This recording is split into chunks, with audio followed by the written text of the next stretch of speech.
All right. Hello, everybody. How are you guys? I hope you guys are good. I started a little bit earlier than scheduled because I just got done and got ready and was able to go beforehand. So thank you guys so much for being here. We've got a lot of crazy stuff to go over. Larissa, thank you for joining me tonight. Thank you for having me. I'm super excited. Been waiting all day. Awesome. There's so much to go over, so much to talk about. So let's hold on. Let's just jump right into it. Let me pull this first thing up.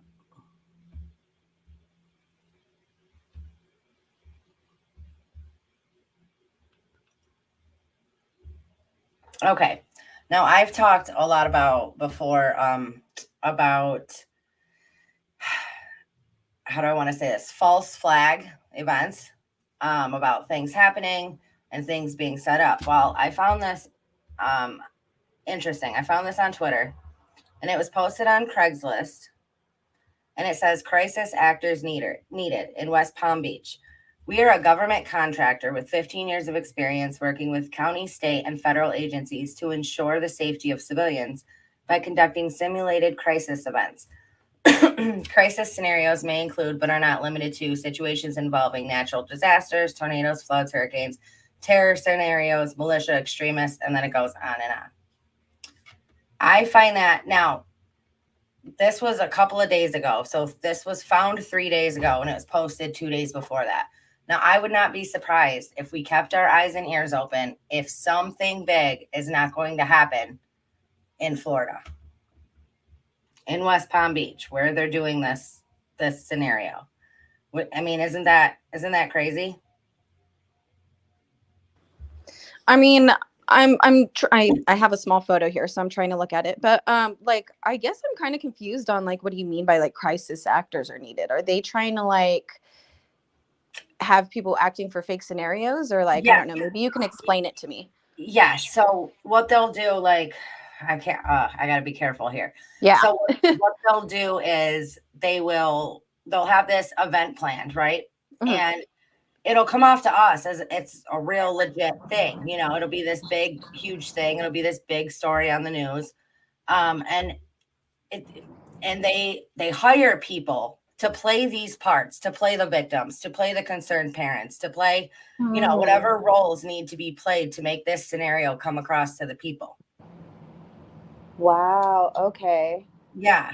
And if you look into quite a few things that have happened over the last 10, 15, 20 years, Hmm. they've actually recycled and reused certain crisis actors in a bunch of different simulations and a bunch of different scenarios. Wow. Yeah. So I I mean, just the fact that that's even going on in the first place is just like, first of all, what's the point of it? Is it to make us aware of something, or is it to put us in fear about something, or to stage some, like, is yes. what's the purpose behind it? Right. I believe it's a fear thing to we have to make this seem real to the people. We have to make people fear this certain thing. And I also think that they do it to pass certain laws, you know? Okay. Yeah, Yep. that's true. Yep. Yep. It would make a lot of sense. Yeah. I mean there's been yeah, if you look into some of the past things that have happened, they have also had previous Craigslist postings in that area for crisis actors. Wow. Yeah. So I'm just saying we should keep an eye out for what's about to happen down in Florida. Yeah, it's almost like fake news, right? Right. Like Exactly. that's just why I it makes me upset that people do things like that and they put out fake news to try and scare us. Like I think that the media has really done a lot of has really given us, I guess, a lot of help in scaring the people. Right. um but to even like want to put out ads to have this big thing be presented, and to have us distracted from what's really going on, it's like, why? Right. Yes. So It's pretty crazy. Okay, so now have you all heard Jason Aldean's song that he just did? Try it in a small town. Yeah, Leslie, let me pull. Wait a second. Nope, I just closed out of it. But I know you saw it because you sent it to me too. But yeah, so Jason Aldean did this song. It's called "Try It in a Small Town," and it talks about basically the stuff that's going on. People, going into stores with guns, people destroying the streets, people, doing all of this crazy stuff that's being done in these big cities. And he just basically said, "Why don't you come to a small town and try it?" And basically, FAFO, right? And they pulled him from the CMT award. They would not let him play it. They banned it. They were like, "You cannot play this song. It is racist. It's not. We're not going to let you play it." Twitter actually, he got banned. His account got banned for this song, and it's amazing to me because there's so much worse out there that people have said, done, and it doesn't get censored. So this, did you listen to it, Larissa? I did, and I don't see anything wrong with the song. I think it's a great song. I think that he's trying to show us things that are really going on in our world and kind of trying to warn people like, hey, it's not like this everywhere you go. You know what I mean? Right. And I think as a country, I mean, we should stand united and everything. And I think that he had good purpose with his video that he made, you know? And I think it was more for an educational thing. I don't even think it was anything to be racist or to be like, because I didn't hear anything like that in the song. Right. You know, Yeah. I didn't hear any derogatory terms or anything like that in the song. So I just heard somebody who's from a small town, you know, caring Right. about his country, and he's going to defend what he has to defend when he has to, you know? Right. Yeah. I totally agree. I feel like this is a one-sided thing. Had he been saying it the opposite, The had it been opposite way. reversed, Mm-hmm. it would have been a hit. You Right. know what I'm saying? But Right. it I is what just it is. I just don't it's this thing with cancel culture. It's like you can't make any type of mistake or have your own personal opinions about things, and everybody's so sensitive now. So this cancel culture is so huge. So it's like they did it with Kanye West for his anti-Semitic comments. They've done it with Mhm. the what is it, Bud Light? How they're canceling Bud Light right now over them having Yeah. a transgendered model on there. I just don't understand what's with the cancel culture and why it's so important to people to have filtered opinions. Right. Like Right. it was one of our amendments to have freedom of speech, and I think that he's having freedom of speech through his music, and you know, but again, it's them trying to desensitize everything in the media. Right, right. And even though like this all happened and he had all of this backlash over this song, I think it actually hit number one on iTunes. So, I mean, people really are just like, I think people are just like you. They're like, I'm so fed up with just the whole cancel culture and everything and everybody wanting to censor it and all of this nonsense because, Mhm. we do have a right to say whatever we want to say. Right. And that's that's just the way that it is. Like it or not. If you don't like it, change the channel. Don't listen to it. Right. And I think, one of the important things that I've seen in that video is that he was showing, like how the peaceful protests turn into riots and looting and things like that. I think it's very important that he put that in that video with what he was saying, because there's a certain point when you protest that you can be peaceful. The police will come and they will, hold back, but then there's this group of people that comes in and starts robbing places and looting and doing all these things, and it gets out of control and turns into riots. So now you have, like he said in the video, people spitting in the police's faces, and they're having to push people back now. It's Yeah. kind of like one bad apple kind of ruins it for the whole group a little bit, because the officers are going to have to take force eventually. And I think it's very important that he put that they do get out of control. Fires are set.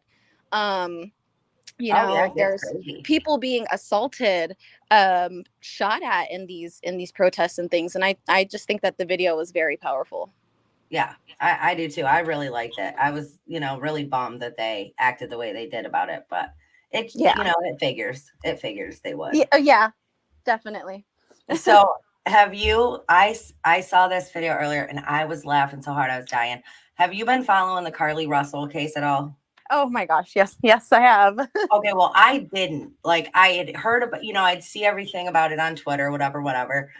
And then, when it came to be like what it was, I was kind of mad, right? Because I'm like, Right. people do take their time. Like, people thought you were serious. Like this, people took the time to try to help you. They were trying to get clues. They were trying to examine the video. And then all of this was for what? Because you needed to go see some other guy. You know what I mean? But you put it out there like that. And this woman did this video, and I gotta play it because it was so freaking funny. And I think I know the video you're talking about too. I think I do because I laughed. Oh my gosh, at a couple videos pretty hard earlier today. Did you see the lady? Yeah, I'm gonna play it. It's so yeah, funny. The lady that's in the green screen. I'm talking about her. Yeah. Yeah, she got a shower cap on. Yes, she has. Yes, I seen it. Yep. Yeah, I was like, oh my God. But to me, like that's what I was kind of saying in my video the other day was, how these cases have gotten, like, you have to try to figure out what's legit and what's not. Exactly. The most disappointing part for me is her being an African American woman, a woman of color. We already know that in the media, they really don't get the coverage that they should be getting, like the Kylie Rodneys and the Gabby Petito's, and that's something that's talked about a lot. Right. And they don't get this media coverage, right? And everybody wants to say, oh, because, you're a woman of color or you're a man of color or whatever. It's disappointing to see a woman of color knowing that women of color or men of color don't get their cases covered like this and don't get media attention, and for it to all have been faked. Because she did get the media attention instead of somebody else who was a colored woman who needed it. And she took resources away from that person and coverage getting away from that person and faked this whole story. And now all eyes are on her, Right. And that's disappointing to me. I know. Yeah. No, I totally understand that. And, to me, this was just such a childish, so stupid thing for her to do. Right. You know what I mean? And I mean childish, and like that's a very, you didn't put any logical thought into what you were doing. Right. It's like, did you not think that they were not going to search into your history? Did you not think that they were going to, try and figure out who did this to you? Because that warrants an investigation. You should have been smarter, thinking that, if you were going to come back out of the blue, that they were going to find out that you lied, Right. And I wondered too, when her family in the beginning, I wondered if they weren't like skeptical of what was going on too, because they were like, listen, we don't want any donations. We don't want to GoFundMe. We don't want any of that. So I kind of wonder if they were like, something's not right here. You know what I mean? Yeah. You know what? It is questionable to know if the family knew or not, or maybe they did know and they were just all doing this cover story for her or something like that. Or maybe they truly didn't, but they felt like that she was going to be found, but it does make it seem like they knew about it. Well, she had put, well, I'm not saying that her family knew or whatever, but what I am saying is like, maybe they were like, we don't know how she is as a person. So maybe they were like, oh, you know what I'm saying? What, honey? No. But yeah, so let me play this video real quick. I gotta meet myself.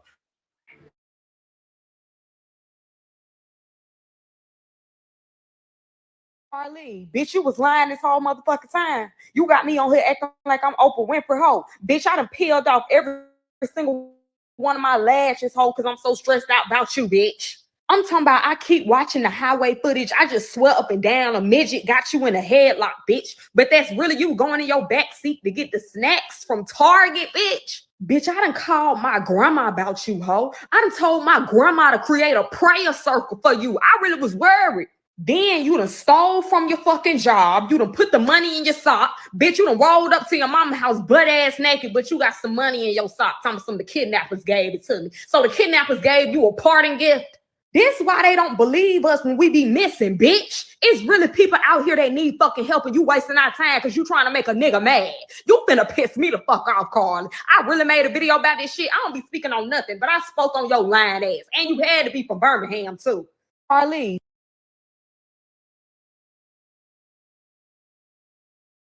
Yeah, I'm gonna have to edit those cuss words out later. I was gonna say. I was like, what did we just talk about? But I was laughing.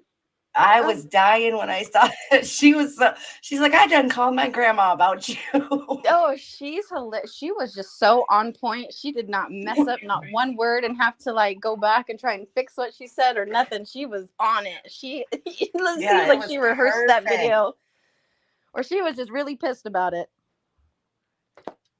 Yeah, that was too funny. I like to throw funny things in every now and then. But she's so right though. It's just so true. Like she did, it really did have people like, wow, because you know, especially because the fact that she said that she's seen this toddler. Of course, we're going to be worried about not only you, but now we're worried about this baby that is in the middle of the road. What happened to this baby? You know? Well, that was my thing. I'm like, where the hell did the baby come from? Like, why is there a baby on the highway? Exactly my point. I'm just like, what the heck? Like, and then, you know, I didn't listen to the full 911 audio, but I don't know if there was any type of weird abrupt ending of her acting or anything like that. Like, I don't know how the call ended, but she sounded so cool, calm, and collected when she was on the 911 call from what I heard. Yeah. So it's just, I don't know. I mean, it was bizarre. Yeah, and then just the accounts, the way that they detailed the accounts of what she had told the police and what they had released at the press conference, what she said, it was like, wait, how do you not remember? You know, this is the last thing that happened. Like, were you drugged? Were you anything? Is that why you don't remember? Like, how can you not recall certain things? You know? Right. So that's there was a lot of, like I said, I didn't, I'd see it on there every day, but I didn't I wasn't invested into it or anything. I mean, thank God, I would have been mad too.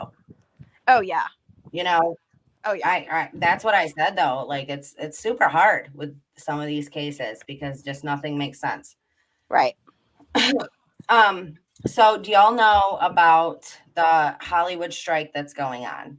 And all of these actors and actresses are on strike because they're saying that it's over AI, right? It's over AI and taking their jobs, whatever.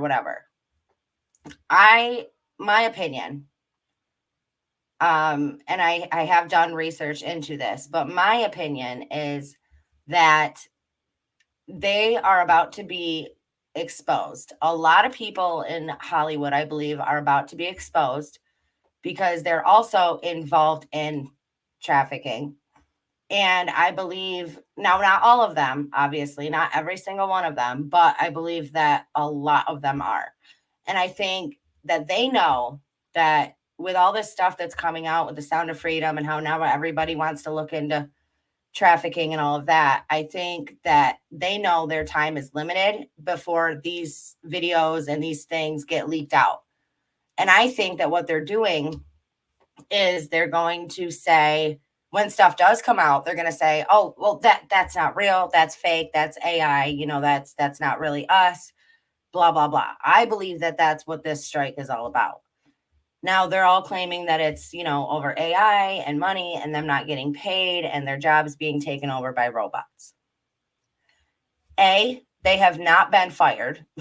B, they have not been replaced with anybody. They're the ones who said, listen, we're going on strike. We're not doing this. So really what they're saying, I don't believe it. But, what do you guys think? What do you think?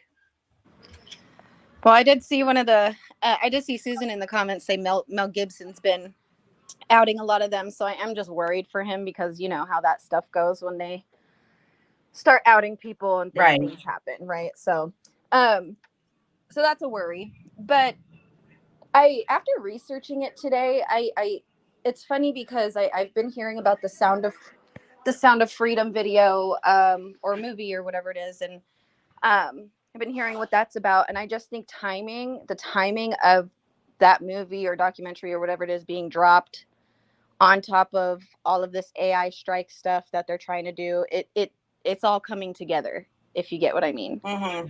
So it's Yeah. like, the timing of everything coming out is definitely crazy. But we were discussing earlier about how the things with, the Bidens are going on.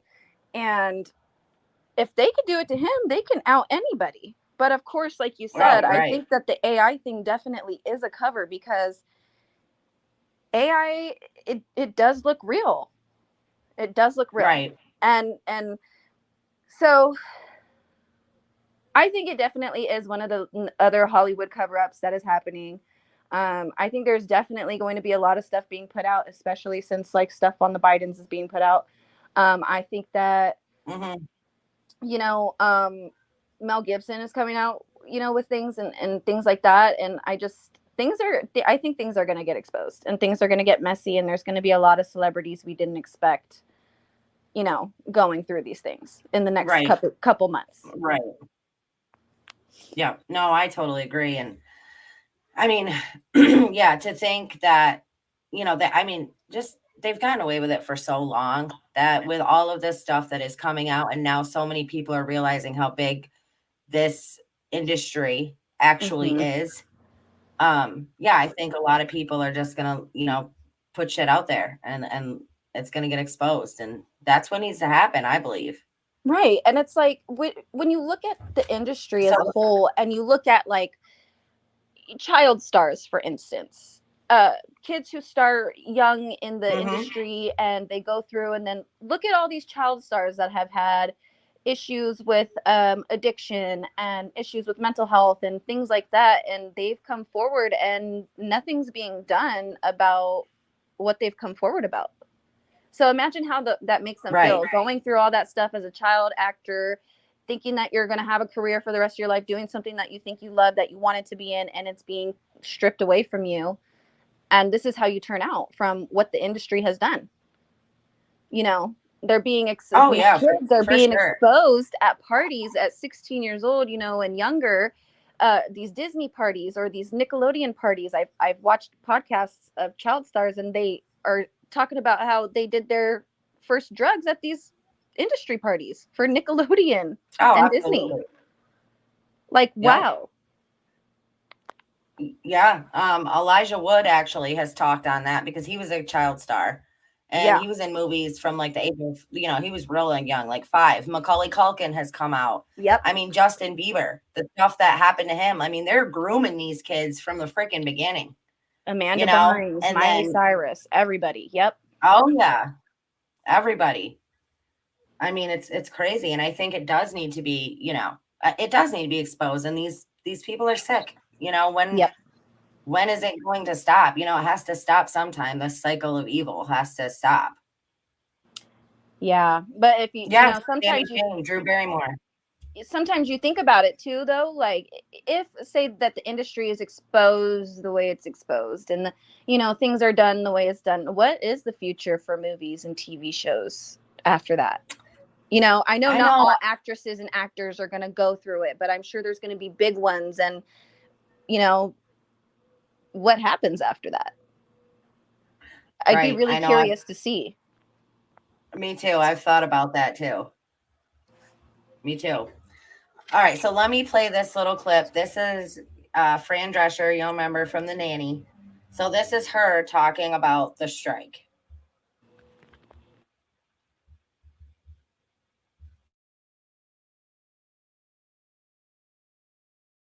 Cannot believe it, quite frankly, how they plead poverty, that they're losing money left and right when giving hundreds of millions of dollars to their CEOs. The entire business model has been changed by streaming, digital, AI. This is a moment of history. That is a moment of truth. If we don't stand tall right now, we are all going to be in trouble.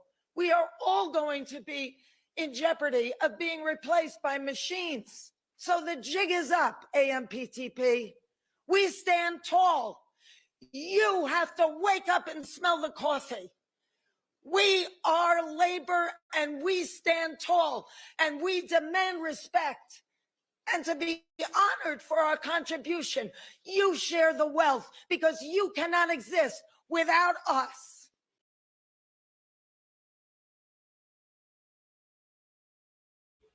Yeah, so there's that. And she's not the only one. Lots of actors and actresses have come out, made TikToks or made videos talking about this strike. But I mean, you know, it's my kids are out there yelling. It's you know, open to interpretation. Anybody can take it however they want. I don't know, something about I just don't believe that this is over AI. I just don't, because like I said, their jobs, they've not been replaced. They're still making massive amounts of money. They are still, you know, involved in all of these things. So I just don't buy it. But I wanted to play that little clip for you guys. I believe Hollywood has done a lot. I'm surprised that the boycott is not going the other way. I'm surprised at this point that the people are not boycotting Hollywood, honestly. I mean, especially look at what happened to Bud Light. Look at what happened to Garth Brooks. You know, I mean, why aren't we boycotting Hollywood for all of the evil people that are involved in there? No, they're the ones pulling the plug. So you got to ask yourself why.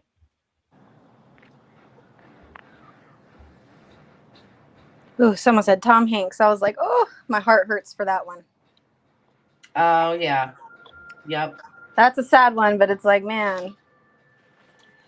It is sad. Like, it is hard too, because when you grow up and you watch all these people in movies, right? You're not thinking that when you're a kid. So, Right. I mean, you grow up, you're thinking that, you know, these are actors and actresses that you grew up watching, and then you find out that they're who they are, and you're like, man, Right. what That's is why it? it's so What a it's so disappointment. hard. It's so sad. Yeah. It's like, dude, if it was ever Adam Sandler, I'd lose my mind. I'd stop watching TV and movies. I hear you. I have certain ones too that I'm just like, oh God, I hope they're not involved. You know? I know. Please don't. Right. Okay, so let's listen to Ashton Kutcher. So, fighting child trafficking is a hill to die on. Bravo to those in Hollywood that are stepping out to shine light on this demonic evil. God's children are not for sale. So let me play this clip. I might have to mute out certain words, but bear with me, guys.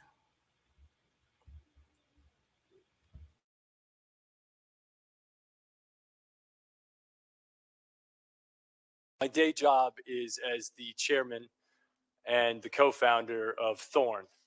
We build software to fight human trafficking and the sexual exploitation of children. And that's our core mission. My other day job is that of the father of two, a 2-month-old and a 2-year-old. And as part of that job that I take very seriously, I believe that it is my effort to defend their right to pursue happiness and to ensure a society and government that defends it as well. But the right to pursue happiness for so many is stripped away. It's raped. It's abused. It's taken by force, fraud, or coercion. It is sold for the momentary happiness of another. I've seen video content of a child that's the same age being raped by a man that was a sex tourist in Cambodia. And this child was so conditioned by her environment that she thought she was in play. I've been on the other end of a phone call from my team asking for my help because we had received a call from the Department of Homeland Security telling us that a 7-year-old girl was being sexually content was being spread around the dark web, and she had been being abused, and they'd watched her for 3 years and they could not find the perpetrator, asking us for help. We were the last line of defense. An actor and his foundation were the potential last line of defense. That's my day job, and I'm sticking to it. Can we build the tools that are better than their tools to fight what's happening? there are sites in the United States that do this other than Backpage, a lot of them. In fact, there are sites internationally that are doing this. There are other sites. It's happening all over the place. It's been happening for decades in print media. We're now just recognizing it for what it is. And I think that that's the most important part. And secondarily to that is let's build the tools, let's finance the tools, and let's deploy the tools to fight back. Now, I believe that right there is why you don't see him in too many movies these days. You don't see him in too many roles these days, because he's decided to stand up against this bullshit that's happening and go after the people that are trying to go after these kids. I mean, I'd rather die like that. You know, if I was him, I get, you know, he's probably like, yeah, I'd rather die here standing up against for kids than, you know, going out like these people. Right. And he has all the money and the resources to do it. See, that's the thing, is the industry has the money, the resources to try and find out and make technology and do things like that to try and help. And the industry doesn't. There's a very select few, you know, actors and actresses who are actually putting their own money, their own funds, making their own companies to try and fight this. Right. Right. Well, that's the thing, right? You have all the money and the resources, so it's easy. Easier. You know, I shouldn't say easy, but it's easier. Right. Exactly. Yep. Okay, let me pull up this next thing.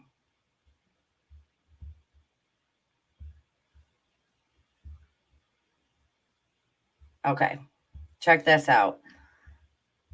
Florida. Oh, wait, let me pull first. Let me do this. Let me get this off the screen.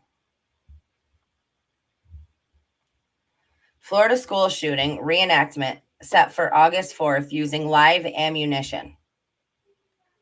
The reenactment of a 2018 mass shooting at a Florida high school will take place early next month as part of a civil lawsuit and will use live ammunition with a bullet safety device, a judge was told Thursday.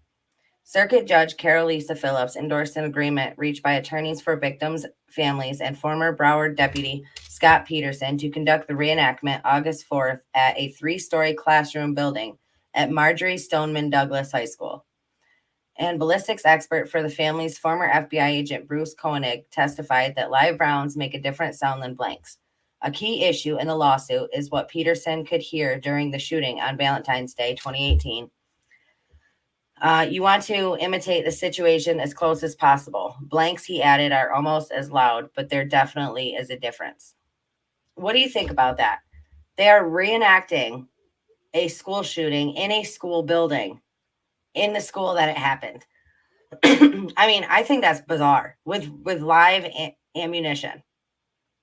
I've never heard of such a thing.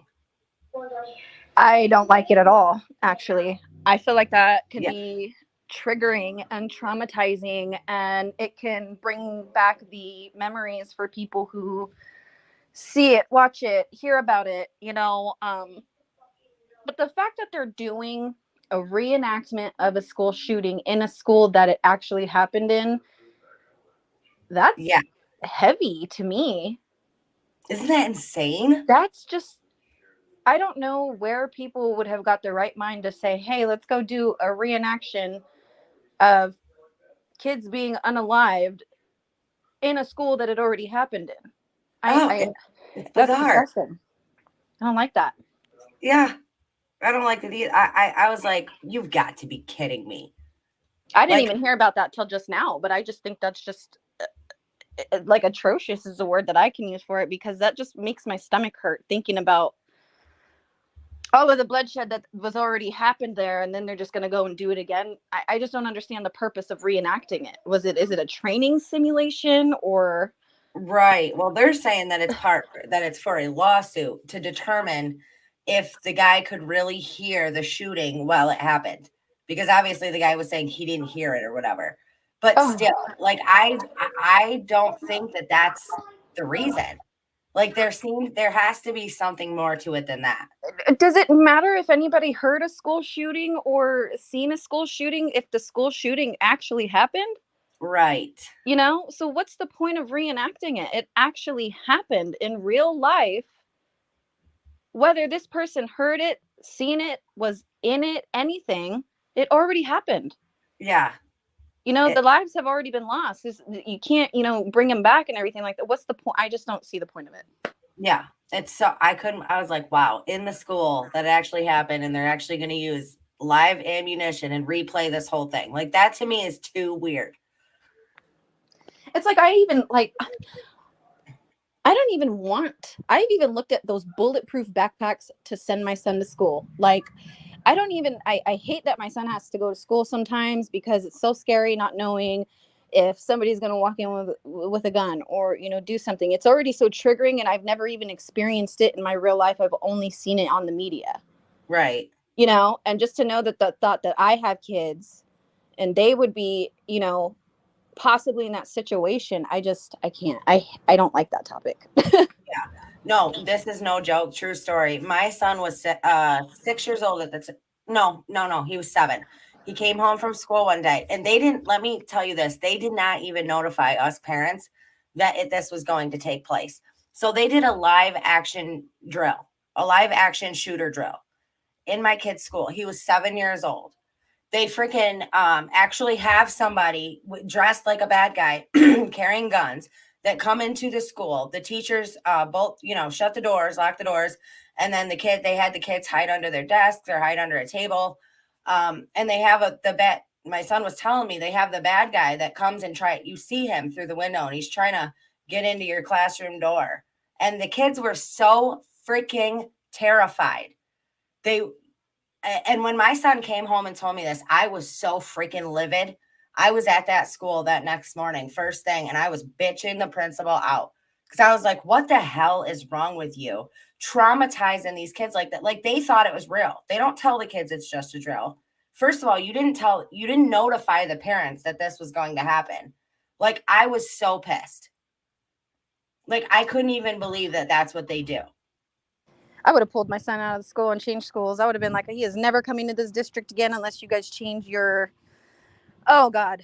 Like, they do it. They don't even tell parents they do it. Is absurd. The fact that they don't even notify the parents of something so triggering to a child, so scary for them to experience. I don't know how old your kids are. Mine are younger, so I know if mine was going through that, oh my God, he'd be having a heart attack. Yeah. That's my son horrible. came home telling me about this, and he was like shook, white as a ghost. Like, and like I said, we had no, you know, they didn't know it was fake until after it was over. And then they told them that it was just a drill. Everything's okay. That is freaking bullshit. And you wonder why kids have, you know, their mental health is all jacked up today. That just, my son already has nightmares just from watching a scary, you know, video on YouTube or something like that, you know? Yeah. And it's like the fact that you guys are bringing this real life situation and having a bad guy pretend, and you guys are bolting the doors. I get a lockdown drill. Yeah. You know, come on under your desks. You know how they used to do it. You know, back when we were in schools. You know, they used to do those drills. That was cool. Yeah. Not have a guy come and do a live reenactment of a shooting while kids are in school. It's horrible. What was the point? To try and prepare them for it? The principal tried to justify it to me by saying, well, this is a real situation that could happen today. So we actually are trying to prepare these kids so if it ever does happen, they don't panic and they don't get upset. I'm like, you freaking lunatic, batshit crazy woman, just traumatized all of these kids. I mean, you had it was a elementary school, so it was K through 4th grade. Oh my gosh. Yeah. I was like, this is insane. Now I homeschool all my kids, and people wonder why, you know? Yeah. Holy crap. I mean, I have so many things I could say about that, but I'm going to keep it limited. I just think that that's wrong. I think that parents should have been notified. I think that the kids should have at least known it was a drill. But at the end of the day, when that experience does happen, the principal might think she's prepared for when that shooter comes into that school and this drill was necessary and it prepared her. But it really didn't, because when it's really happening in real life, you're not going to know what to do. Exactly. So there was no point of that. Exactly. That was useless because the Yeah. kids are still going to react scared and they're still going to run around and scream and, you know, do crazy things because whether you prepare them and teach them or not, what do you expect them to do? Stay calm? Exactly. Like, no, they can hear people dying outside their classroom. Like, Yeah. Yep. It's crazy. So yeah, to find out that they were actually doing this inside the school I think I where it lied. already happened, I was just like, wow, that's Yeah. insane. I can't. Oh, Yeah. man. All right, so on to other news. Vegas cops' home was raided after break-in in Tupac's murder investigation. Like, how crazy is that? So let's listen to this lady.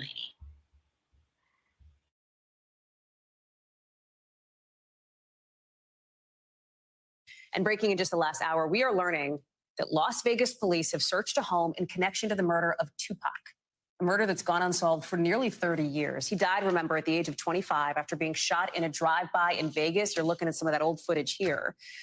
I don't have to tell you that Tupac Shakur, mega huge rap star. A short but legendary career. He sold tens of millions of records worldwide, most of that coming after his death. There has never been an arrest in the case, and police say this new search now, just the last 24 hours in Vegas, is part of an investigation even all these years later into his death. Noah Pransky is joining us now. What else do we know, and does it signal that maybe police are getting closer to solving this mystery that's been out there for years of who killed Tupac? Well, I don't want to speculate, but the statement you just read is about all we're getting from police at this point. We do know it took place in Henderson, Nevada, which is a suburb not too far from the center of Las Vegas, southeastern corner of the Las Vegas area. Police looked at this place last night, but we still don't have many new details today. As you mentioned, this case has been going on for 20-something years, unsolved, but in Nevada, there is no statute of limitations on homicides. So police have apparently been continuing to look.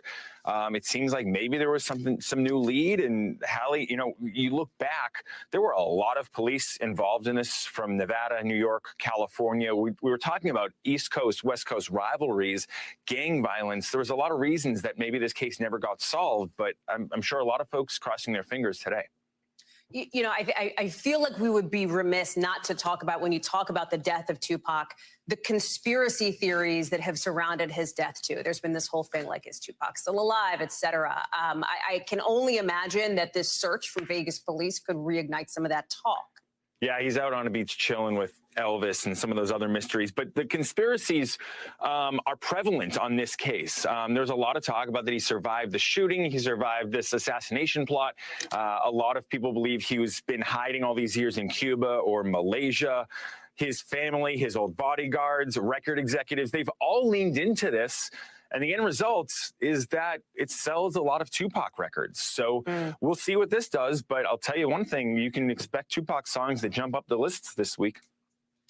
Lots of questions on this one. Let's see if we get any more from Vegas PD. Noah Pransky, thank you very much. Yeah. It's funny that they talked about the conspiracy because I had just put that I just asked that question because there's a lot of people that think that Tupac is alive. And he was like, listen, I got shot a bunch of times. They'll never get me again. And a lot of people think he faked his death and got the hell out of here. What do you guys think? What do you think? I don't know if I feel like he's still alive just because I did think he was alive for a very long time. I was just like, yeah, he's still alive. He's hiding out. They have sightings of him. Like, I was so into that conspiracy. But then when I started listening to some of the interviews Snoop Dogg was doing and some of the interviews other rappers were doing and things like that, I started like realizing that there was more artists like Nas and more rappers, entourages involved in all of that violence that was going on with the Biggie and the Tupac and the P. Diddy and all that stuff, you know? Yeah. I know something just came out that there's some type of proof that Diddy actually hired a hitman to kill Tupac. Yeah, I heard that, but I heard Suge Knight was involved. Well, it was supposedly what I heard was it was supposedly to have Tupac, the hitman was hired to have both Suge Knight and Tupac taken out. Mm-hmm. But the thing is, how do you get that planned out so perfectly where you get them both in the car and you have that time so perfectly, and that happens, you know, and Suge Knight lives and then Tupac doesn't. Right. I thought that maybe it was Suge Knight who did it. Yeah, You so know? did I for a long time. So, I mean, I don't know. There's so many different conspiracies. I can't wait to see what comes out in the future about this, since it's being brought up again. Me too. And I hope somebody, I hope the truth comes out. You know, one day, but you know, you never know, because you do see a lot of artists have mysterious or random, you know, deaths happen to them, and it does raise a lot of questions. Like, was he really trying to get out? Is faking his death the best thing that he could have done for himself? Or right. You know, did Michael Jackson fake his death, you know, to get out of all the light and all the stuff that he was in, all the scandals, you know, that it makes you wonder. It does. And not for nothing, but I mean, Tupac was so freaking smart. If you watch some of his interviews, like, he was so smart, and he was way before his educated time, I believe. Mm-hmm. Like, he knew what was up. He knew, who ran things. He knew, he talked about the Illuminati all the time. Like, and he's like, they'll never get me, I mean, it's a plausible scenario.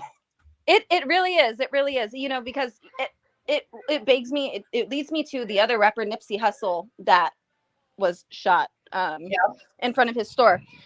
Personally, to me, I don't think that the man that they got for doing it, I think he was either hired as a hitman or he was set up.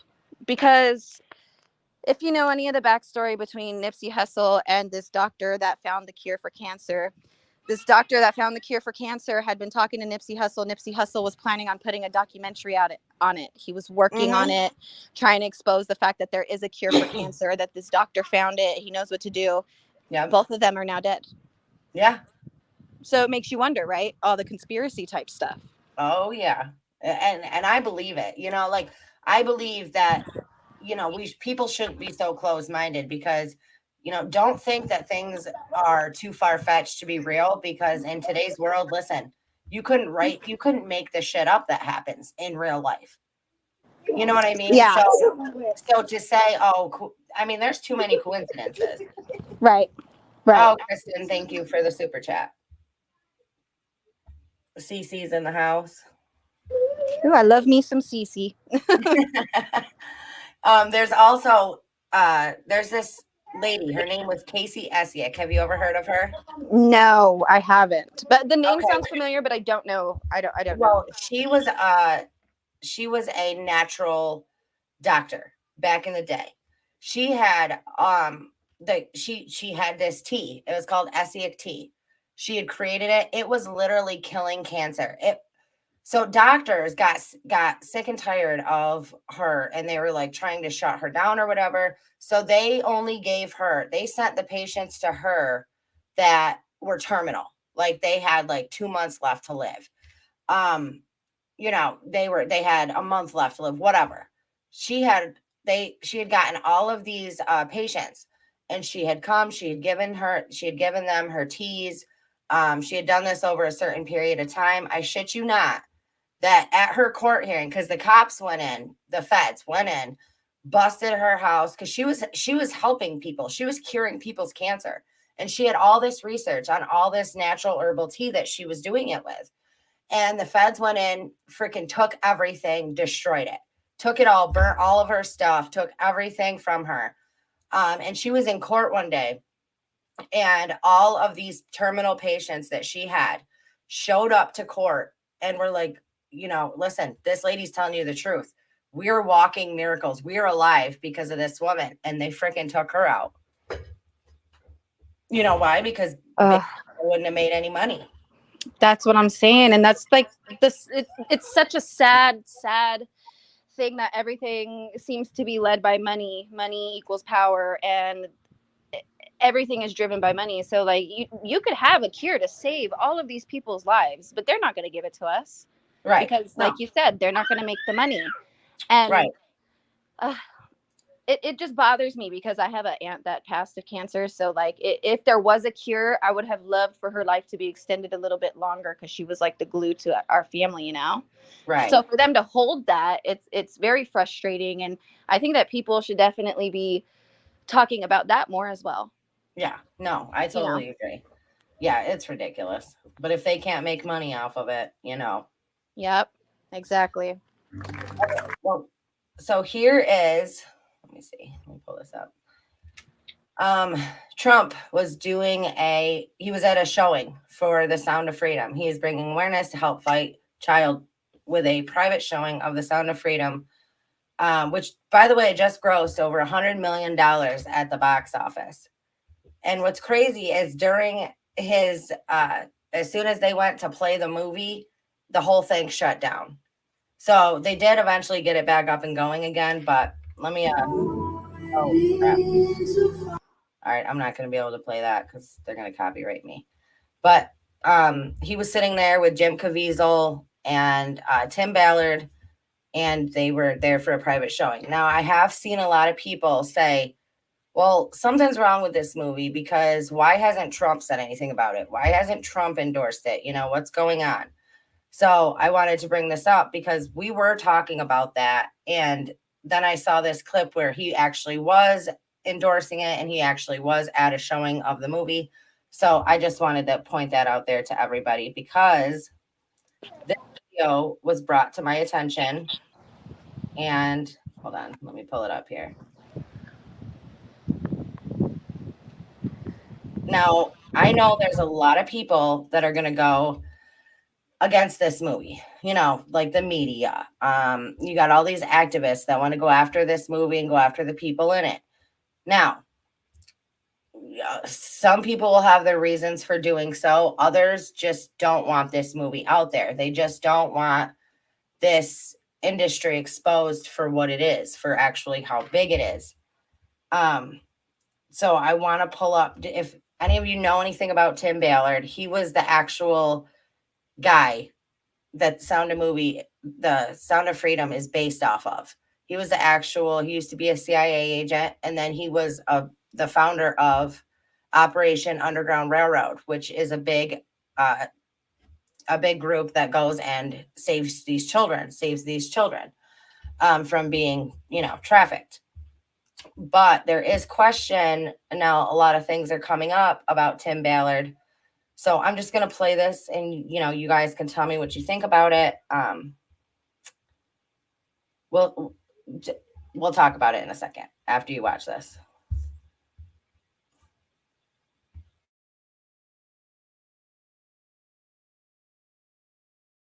Okay, this next video might hurt some of you people. So this is a trigger warning. Just keep it moving if you are still fans of certain individuals. Okay. All right. If you're still here, I need you to become a hawk. Do a hawk's view, flying above. Do not be in the middle of your feelings. Okay? You ready? If you think that Tim Ballard and Jim Caviezel are actually helping the children, you might be wrong. This guy has dozens of pictures of the one eye symbolism. Just because he played Jesus, just because he's in this other movie, Tim Ballard's movie, where he's rescuing the children, doesn't mean that he's not bought and paid for and has been altered. Also, Tim Ballard rescued a bunch of 25 kids, right? Where are they? Where are they? He's worth $60 million, or his organization he's worth 20 million, and yet they have no rehabilitation. If you know of Allie Carter, and she is not around in this mix right now, laying low, she did not ask for Mr. Tim's help because he is not who you think he is. Here's another one. One eye symbolism. Ariel on Twitter is a great person to follow. Here he says, the irony about The Sound of Freedom is that it's about Tim Ballard, who supposedly rescued 26 girls in the Dominican Republic, but once they were sent to a local center for kids, they were released within a week, never to be seen again.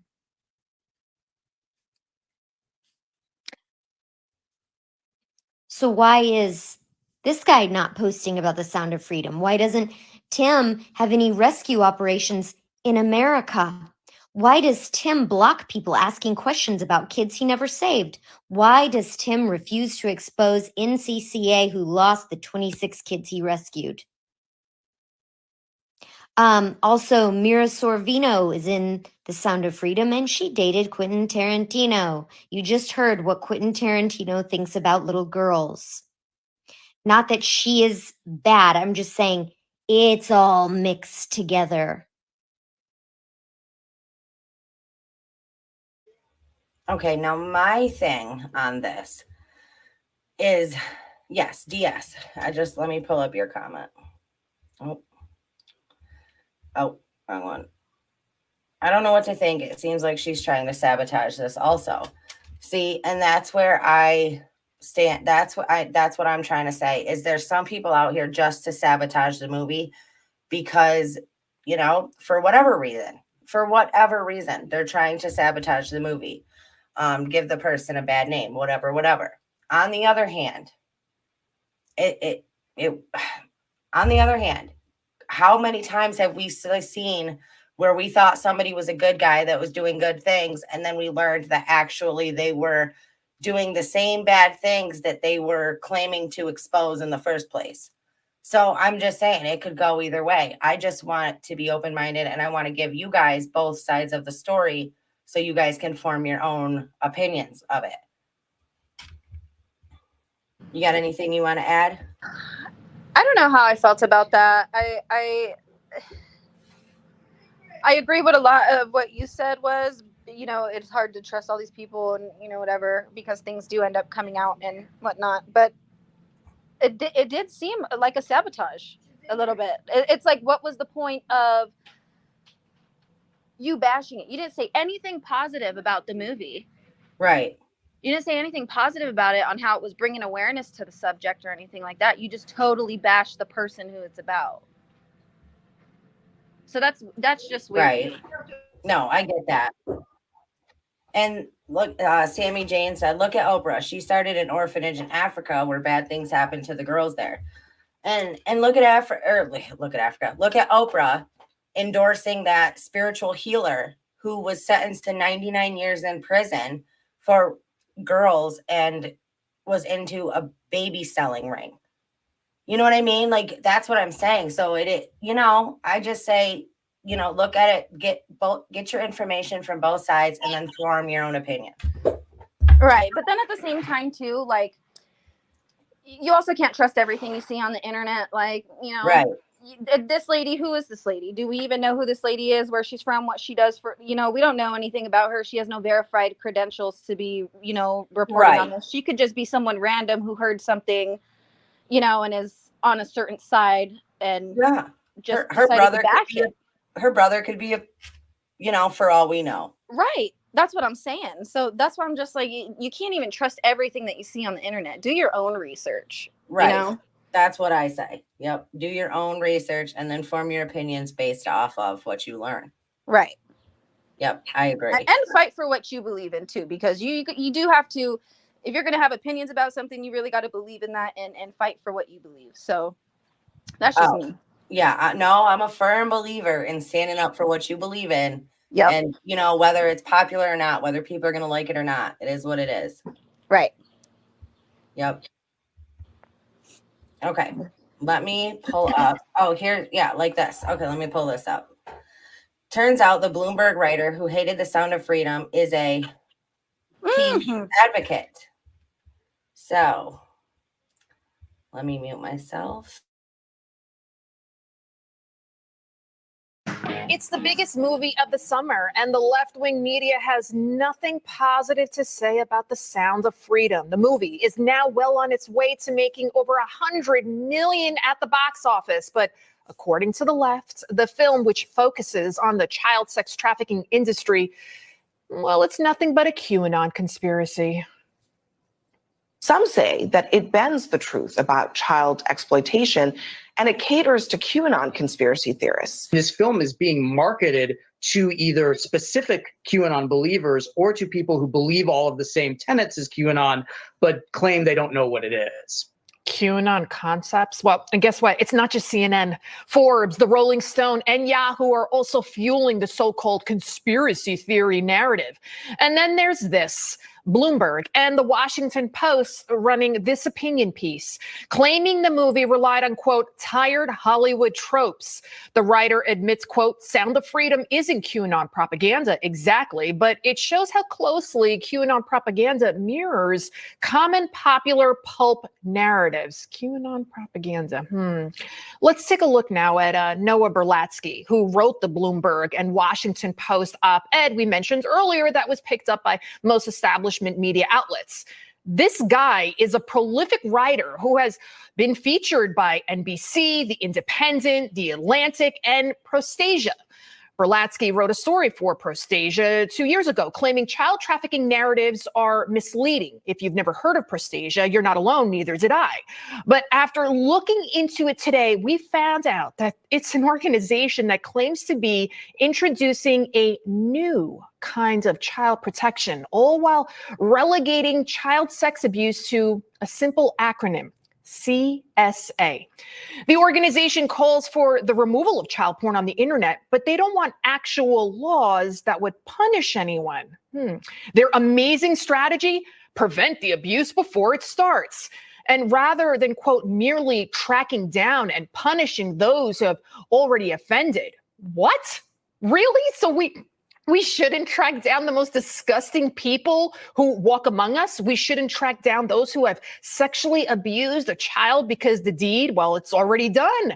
And what did Berlatsky say about pedophiles years ago? Well, as journalist Andy No found out, Berlatsky said, quote, pedophiles are essentially a stigmatized group. Certain people get designated as deviants. People hate them.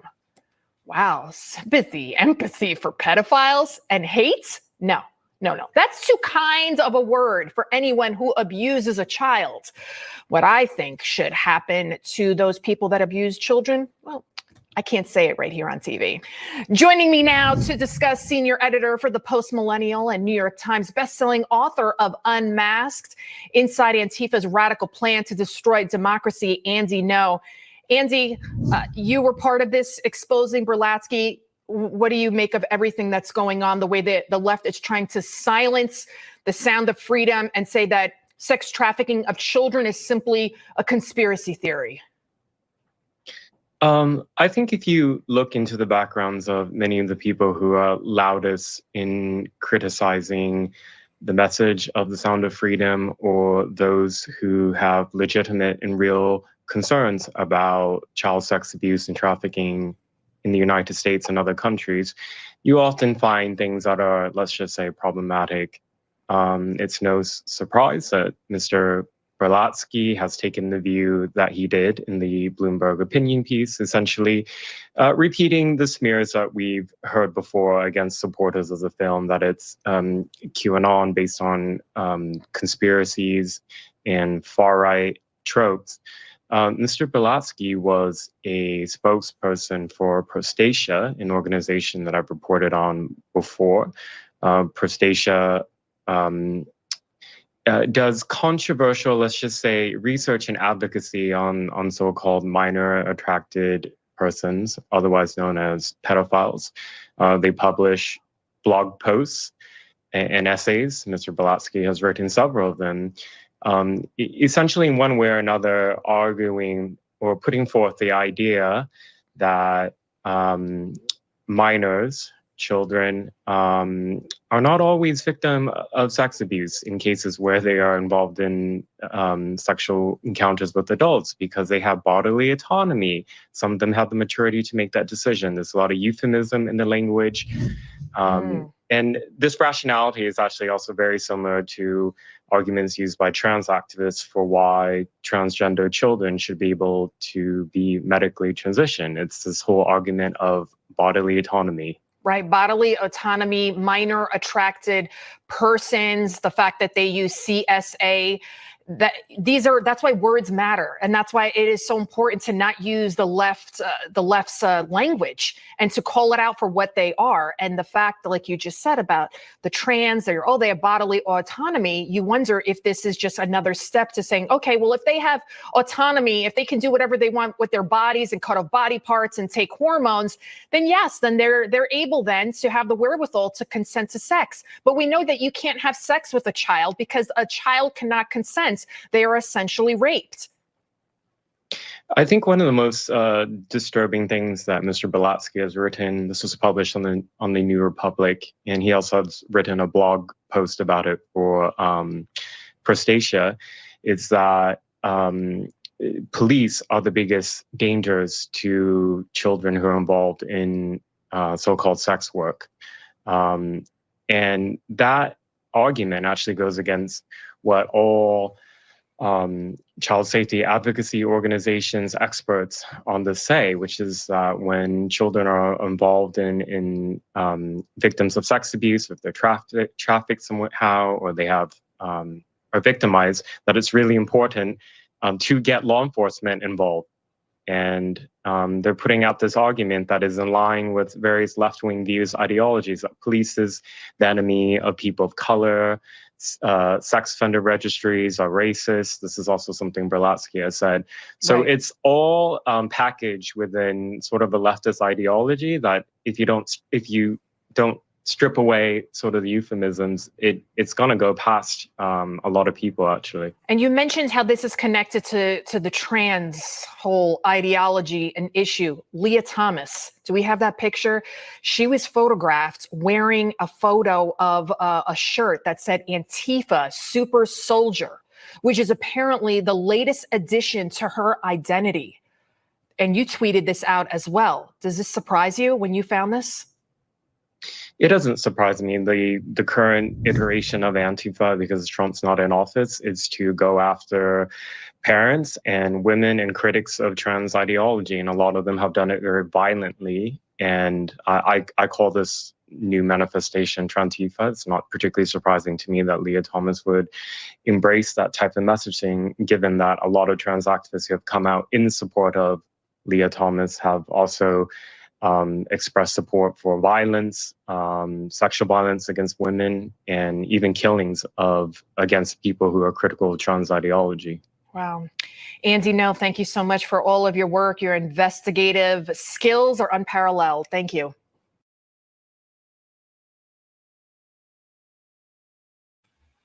Yeah, I believe it's I think it's completely ridiculous, the people that are going, like I said, if you have people that are saying, listen, don't watch this movie, it's a terrible movie, like trying to get people to ban this movie, like Klaus Schwab, who's trying to get all these world governments to ban this movie.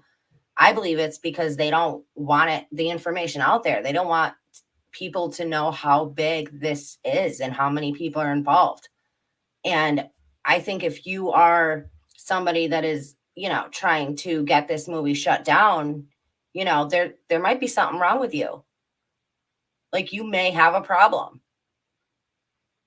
Because why else would you go after a movie that is trying to save children? Here's my thing with the movie and everything. Why would this guy, Tim Ballard, why would this guy go out and risk his life knowing what happens with all these, if it's a conspiracy, if they want to talk about conspiracies? Why would this guy put out this movie, risk his life, talking about his story, how he saved these children and everything, knowing that that was a huge risk to put that out there. So for people to bash the awareness he's bringing and this movie is bringing, I think that's wrong. Because either way, they're talking about it and they're bringing awareness to it. And he actually left Operation Underground Railroad right before this movie came out.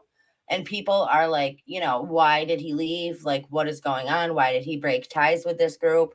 And my first thing that came to my mind was, well, he knew this movie was coming out. Maybe he had to get the hell out of here. You know what I mean? Like, maybe he had no choice because he knew that once this movie came out, there was going to be a lot of people, you know, out for his head. You know what I mean? And I mean, it could, maybe I'm wrong, but that was just the first thing that popped into my head. Because you would think that, yeah, people would, you know, he took a huge risk by doing what he did. Right. And that's what I'm saying. Like, you know, these people are putting their lives at risk when they're trying to expose things that are happening in the industry or, you know, in life itself that's happening in America right now and across the world. And I just don't think somebody would put their life at risk for a conspiracy or a lie, you know? Right. Right. So Why would you? yeah, I know I definitely wouldn't, but would I want to expose it and bring exposure to it and talk about it? Absolutely. But I wouldn't do it if it was fake. Right. Right. Oh, I hear the baby. Yeah, I brought her outside so she could play. So she's chilling. Yeah, I was spraying her with the water hose for a little bit because it's so hot out here. Oh, it's funny. We were going to the store earlier today and my daughter was like, so Mom, I got a question for you. I'm like, what? She goes, I've been waiting for this for a while, but are you ever gonna give me a babysitter or what? Oh my gosh. I'm like, 4's not enough. She's like, no, I'm thinking you should have like 3 more. Oh my gosh. I only have 2 and I'm already like my head's spinning sometimes with them because they just, you know, I have a boy and a girl and they're brother and sister and they get on each other's nerves. My son's a little bit older than my daughter is, so she's always trying to play with him and he's just thinking he's older and cooler and tries to shrug her off, you know. So yeah, they're a fun little time together. Oh yeah. I know. I'm like, you've been watching too much Seventh Heaven. you better stop. I know. I you know what? I think it's cool that you know have them watch like those older shows, those older TV shows. My mom did that with me, and like it makes you like an old soul. So yeah, I watched that growing up. Did you ever watch that? I never watched that. I did watch The Nanny though, like we were talking about earlier. I used to watch The Nanny with my grandma all the time. I used to watch like Matlock. What was it? I think it's Miami Vice. All types of old shows with my grandma. Yeah. One of the big things was the VH1 classic rock videos when they had those back in the day. Oh yeah, those were big. I used to watch TRL every day after school. Oh yeah, I loved that. Love that. Yeah. I used to watch BET. I used to watch all of those. Yep, music is huge. Yeah. But yeah, I used to watch Seventh Heaven all the time, and I just think, you know, I'm like, you don't see shows like that on today anymore. You know, everything's like the opposite. You know, there's no good family friendly content on TV today. No. You know, I mean, not without the agendas being pushed in there. Yeah, you know, and that's what's unfortunate is, you know, sometimes I'm watching stuff like even on SpongeBob, like, you know, there's things that are said on there and when you're an adult, you can understand it, but it's like, why would you put this in a children's show? Why would you put these little things in children movies or, you know, family movies and things? It's horrible because I don't remember any of that as a kid, but when you watch them as adults, you're like, wait, what did it just say? You know? Yeah. It's crazy. And it's been happening for a long, long time, you know? So it's not like for so long. you know, Go ahead. it's just crazy. I was just going to say, no, it's been happening for a long time. So it's not like it's something new. It's just that when you get older, the kids shows you used to watch, now you watch them and they make more sense of what they were saying, you know? Right. Like I'm not gonna lie. Like I used to really like Monsters Inc., right? Used to really Yes. like that movie. And then I had seen something on Twitter and they were like, think about adrenochrome and then rewatch Monsters Inc. And I went, holy shit. Oh my gosh. Yeah, I'm gonna have to watch it now.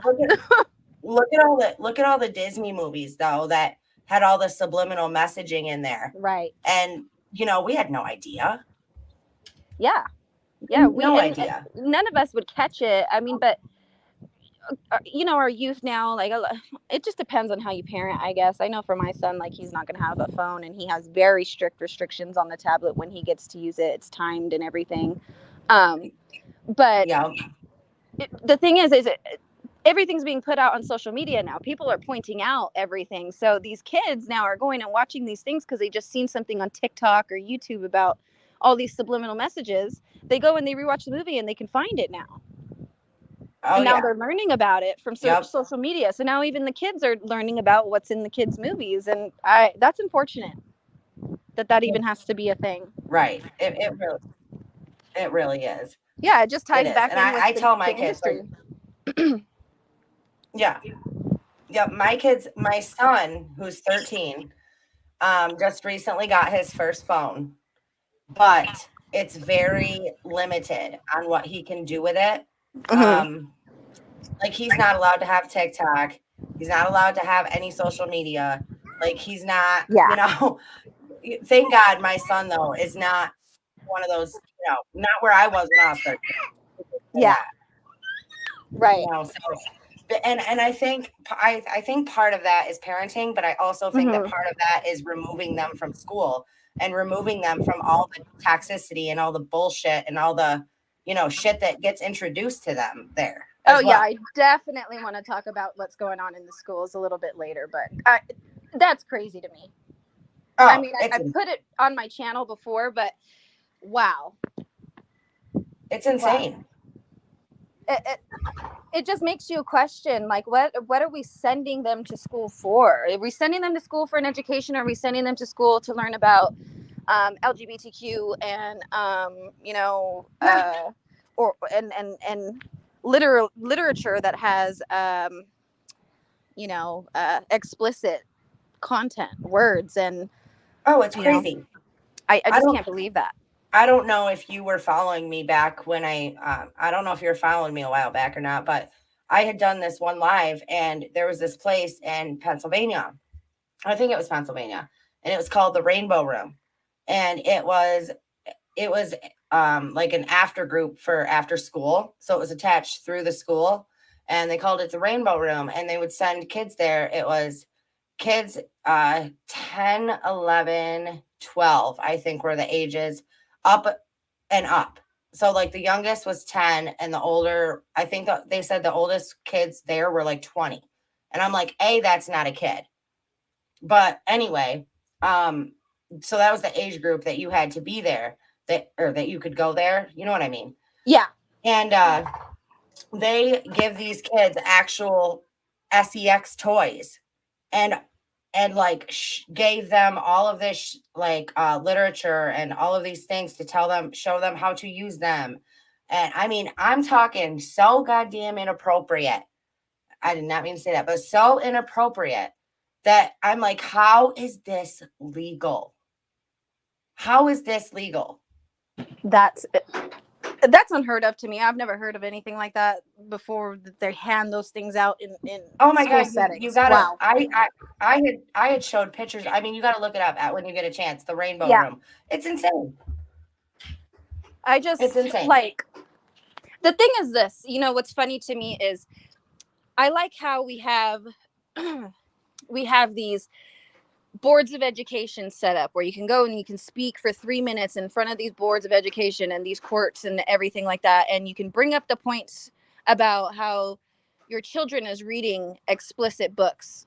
And a child themselves is coming up and he's like, why is this in my library? Yep. Why am I reading this? He goes, I'm in like the 3rd grade or the 4th grade, you know? He goes, I'm not even old enough to even know half of the stuff that this is. And Yeah. they're giving it to them, but the thing is they want to shut down the parents, shut down the kids. Okay, your time is up. No, you need to get out of here. Oh, you know, they disregard what the parents are saying all the time. Oh, but when it's the woman who showed those photos of Biden in that meeting, Yeah. of Biden's son in that meeting, it's, oh, no. You can't show those. No, you can't put that out there. We can't see Right. that. We can't put that on television. Why? You're putting it in our schools for our children to look at. Yeah. Yep. But you're going to tell me we cannot call out this person for doing the sick acts that he's doing? Yeah. And you guys want to shut us down? It's insane. I can't believe that. I said, I could not be a parent of a kid in school today. I just couldn't. Like, I'd be a freaking nutcase. Not to mention this, you know, they're not doing anything about the bullying in schools anymore. Like, my son was bullied this year in school, and he was the one getting in trouble for it. Oh, yeah.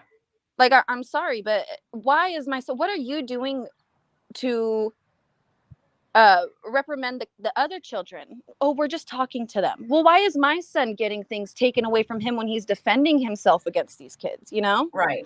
Yep. So I've been having an issue with my son's school, and, you know, I just have been debating on whether he should keep going there or not. And oh, it's ridiculous. You know, and it's rough. Bullying is where it starts, right? Like, that's just one of the many things that schools fail children on. Yes, absolutely.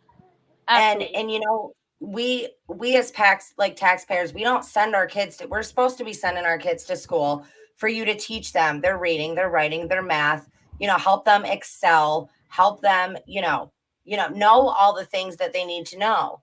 Mm-hmm. And instead, now they're going to school talking about getting worksheets about pronouns and how you want to be identified and how you should identify everybody else. And I mean, they just got rid of advanced math classes to make it more equitable to all the other students.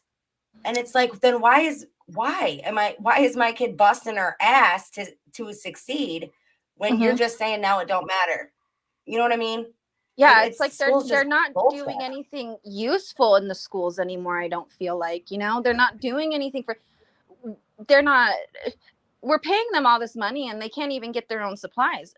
Like, they're not giving out supplies like they used to give out supplies. Like, I remember they used to have these tables out and they used to give supplies out and give backpacks out even and do like these things, because obviously a lot of people are in need. A lot of these families can't manage, you know, having multiple kids in their home and their job, you know, all these things, and the schools are not helping support and provide anything, you know.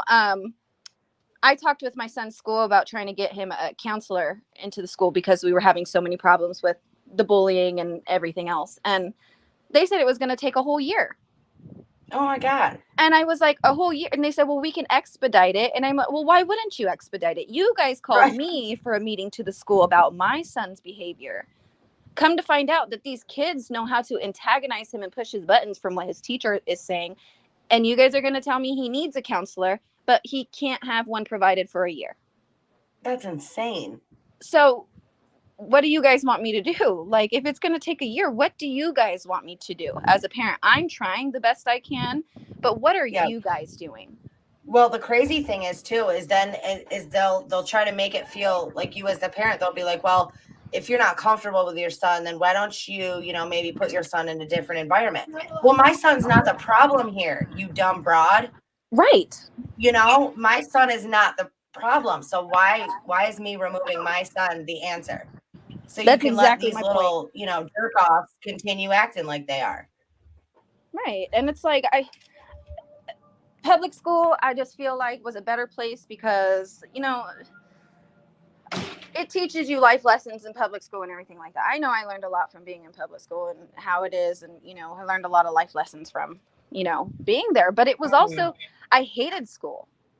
I was bullied in school. I hated it. I hated the people there. I hated the environment. I was failing all my classes because I was trying so hard to, And this is another thing. Kids are trying so hard to be cool and have everything that everybody else has and, you know, be part of a clique and be part of a group. And, you know, they start failing on their studies. They start failing on everything. And it just is, it's really sad. It just takes over everything. And the bullying is really bad. You know, they used to have meetings for my schools on bullying and what it does. And they used to give us educational facts on how many unalivings kids have done with themselves. Sorry about that. No, you're good. But you know, they would teach us that bullying is not okay. They don't hold those meetings anymore. Why not? Right. You know, and why Right. aren't we talking about the statistics of what happens when we bully people? You know? Yeah.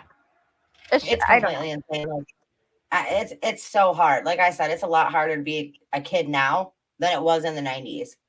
You know, and it's a lot harder to be a parent too, especially to be a parent that's, you know, awake to all the craziness.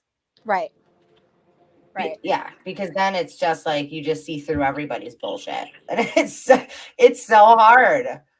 Yeah, it definitely is. For real. And I did see your comment, Kristen. I'll email you a little bit later today. So thank you.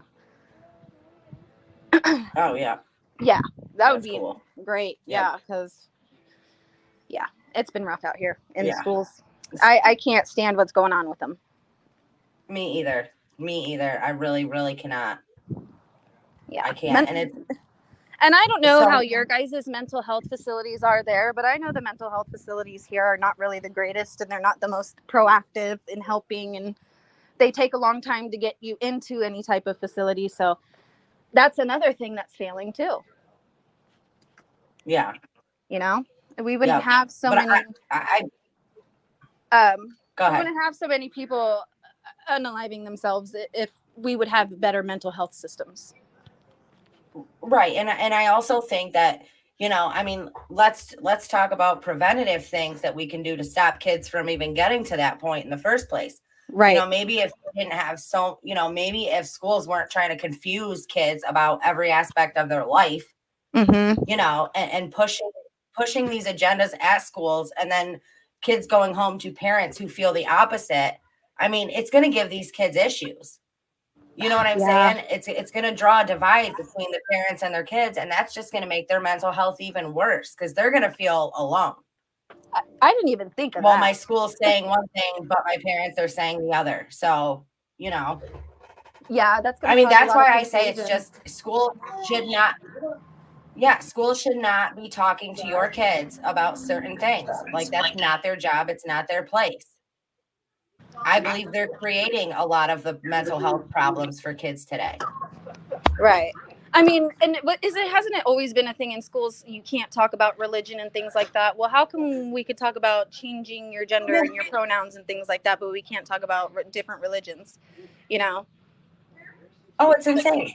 It's like I would rather have my kids learning about religions and let them choose what religion they would want to be in than learn about, you know, whether they want to be a boy or a girl or not. And it's nothing to say that I don't like people who do that or I'm against it or anything. I fully support that. But in our children, let them grow up, let them be a child, and let them make their own decisions.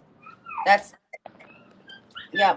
my thing. And, you know, I've offended a lot of people, not even trying to. But, you know, and as far as I'm concerned, listen, if you're an adult, I don't give a shit what you do. I don't care who you sleep with. I don't care what you do in your free time. I don't care what you think you are. Not my problem. Just leave the kids alone, and I wouldn't have a word to say about it. Right. I agree. Right. I agree 100%. Yeah, it's ridiculous. I could go on and on about that because it just is so bad. Have you heard anything about the 15-minute cities? No, I haven't. Are you guys okay? So let's check out this video real quick.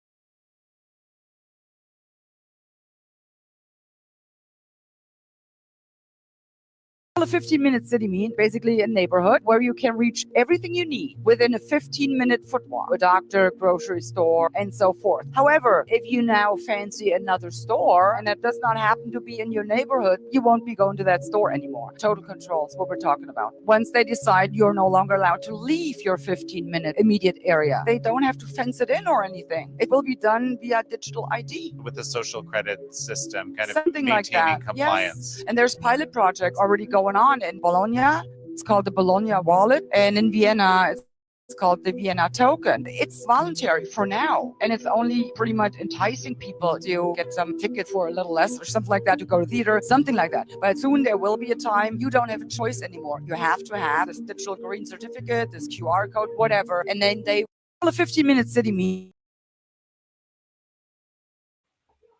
Yeah, they're scary, they're real, and they are coming. They're coming for us. And there isn't going to be a damn thing we can do about it. Okay. So, hold on, let me go back over here.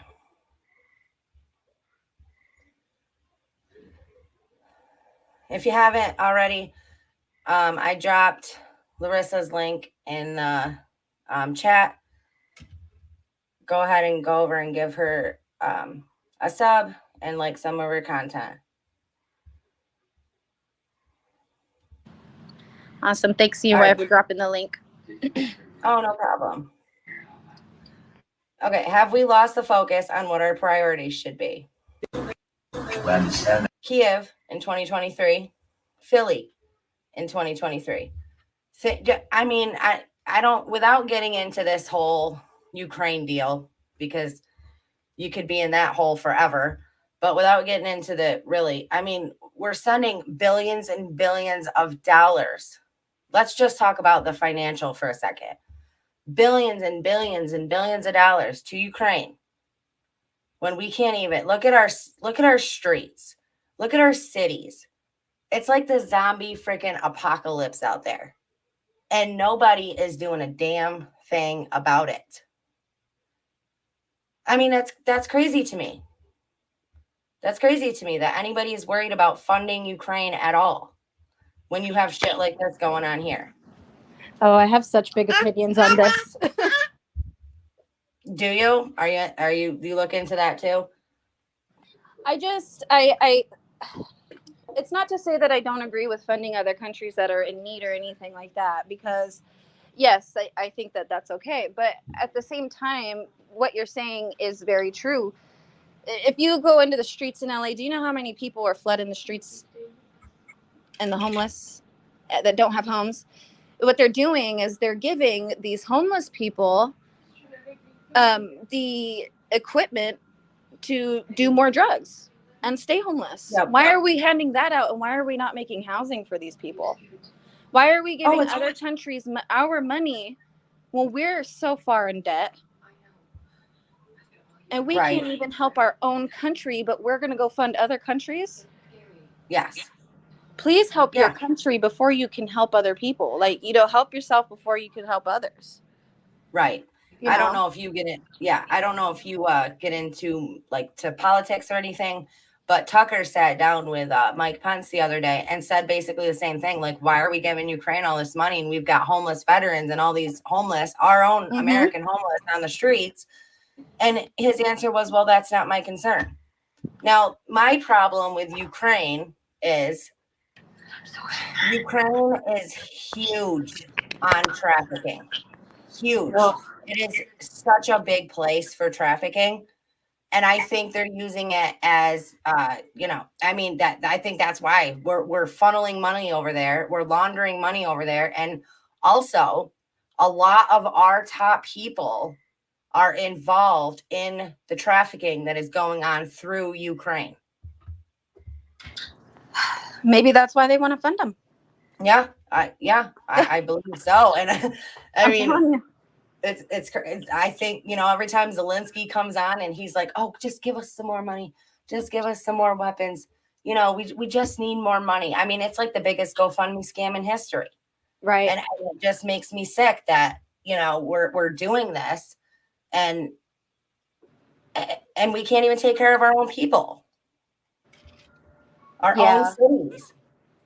It's very frustrating. It's very frustrating. You know, I've lived through that whole experience, and I'm not afraid to talk about my experiences. But you know, it is a struggle when you're in the homeless. You go to, you know, the state to aid you or whatever if you don't have a job. If you know, you just say you lost your job and then you lost your house and then you end up homeless and you're trying to like do stuff to better yourself. You're trying to find a job. You're living out your car, but there's no resources for us. Right.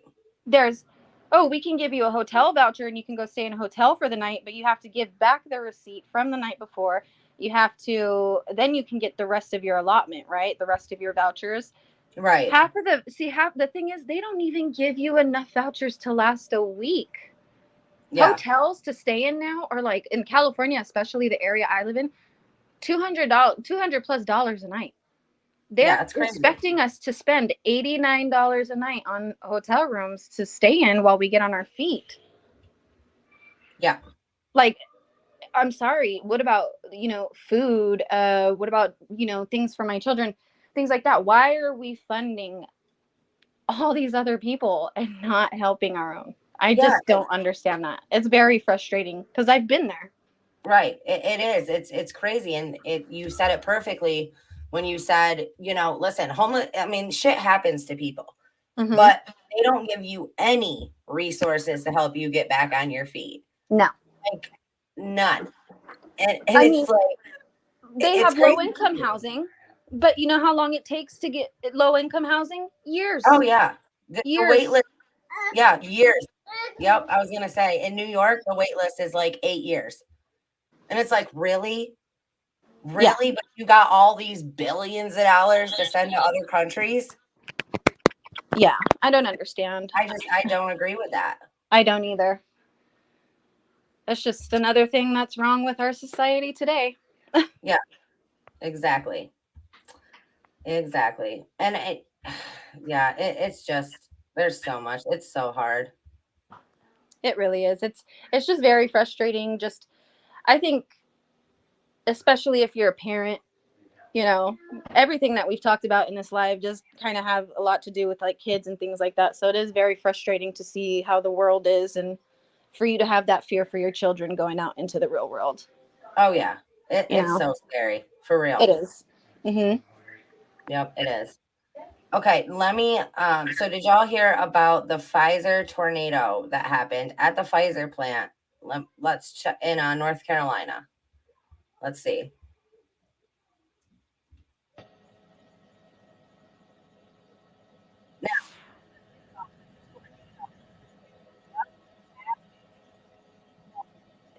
Right in the corner of the building where they had 50,000 pallets of medicine, we'll say medicine. A lot of people, people are torn because a lot of people are like, is this an act of God? Because it destroyed 50,000 vials of poison that they were going to pump out to the people. But there's a lot of other people that are like, well, I'll just wait and I'll pull up the tweet that I'm talking about here. But it just hit the corner of this building, like this section of the building. Nothing around it was touched. There's still cars parked in the parking lot. Nothing else in that whole area was touched by that tornado. Now, let me show you this.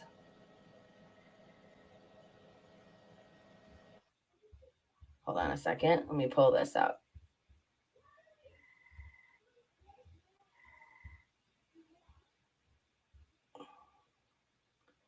Right here. Okay. So this is what this person tweeted. No deaths, no injuries, no fire damage, no damage to surrounding area. The roof is still attached. 80% internal damage. Cars are still parked. Debris in front, but not behind the building. And people will allow CIA, MSM to tell them or a tornado did this. So some people, like this person, are thinking that this was a planned thing to get rid of these vials because they were going to have to. So Pfizer got a I don't know what a subpoena, I want to say it was, got a subpoena that they were going to have to release information about all the ingredients that were involved in the big C, the big B, I will say. And all of that shit just got destroyed. So they cannot test it, send it out for testing to get the ingredients that were in it. Right. So a lot of people are saying, well, this was purposely done. So they wouldn't be able to send out those vials to get tested to learn the ingredients. Other people are like, this was an act of God. That's why nobody was hurt. And they just wanted to destroy the poison. What are your guys' thoughts on all of this? If you have any. I really don't know how to feel about that one because I just started looking into it today.